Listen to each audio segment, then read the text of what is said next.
In 1987, a teenage girl stepped into her bedroom and immediately felt that something wasn't right. Nothing looked out of place at first, but then she noticed a faint movement along the wall. She froze. What she thought was just a shadow slowly shifted, and within seconds, a human face began to push forward from a hidden opening, staring directly at her. This wasn't a nightmare. It wasn't a ghost story. It was real, and it involved a teenager named Daniel Laplani. Daniel was known as a quiet and deeply troubled boy from Massachusetts. He lived a very isolated life, and over time, his behavior became more disturbing. At some point, he fixated on a girl in his neighborhood, but instead of introducing himself or speaking to her, he chose to observe her from a distance, learning her habits and watching her daily routine without her knowledge. One day, when the girl's family left the house, Daniel made his move. He broke inside, but not to steal. Instead, he explored. While inside, he discovered small hidden spaces throughout the house, areas behind walls and inside crawl spaces that were rarely, if ever, checked. And that's when he made a decision that would turn this into something truly terrifying. He stayed.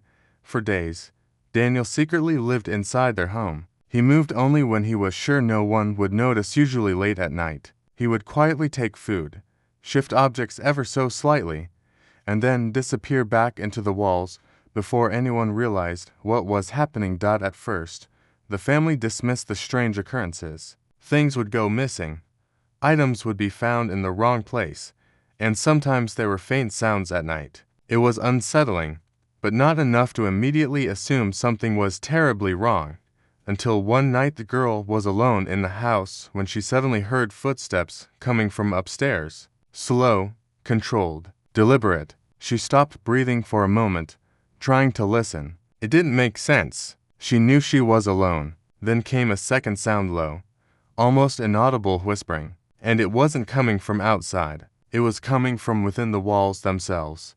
Terrified, she ran out and called for help. When authorities arrived, they searched the house carefully but found nothing unusual. No broken locks, no signs of entry, no evidence that anyone had been there. With no proof, the situation was dismissed, and life continued, at least on the surface. But only a few days later, everything changed.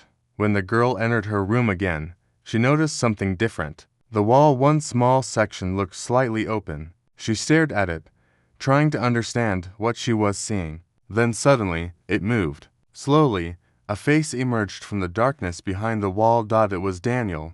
He had been there the entire time. She screamed and ran. And this time, when the police returned, they searched more aggressively. Hidden panels and crawl spaces were uncovered, and finally, Daniel Laplani was found inside the house where he had been secretly living. He was arrested, and the mystery that had terrified the family was finally explained. But the story didn't end there. What Daniel did after this incident would go on to shock even more people and turn this already disturbing case into something far darker. Stories like this are often turned into movies. But what makes this one different is that nothing about it was fictional. There were no supernatural forces involved, just a real person hiding in a place no one thought to check. Because sometimes, the most terrifying thing isn't something you can see. It's something that's been there the entire time.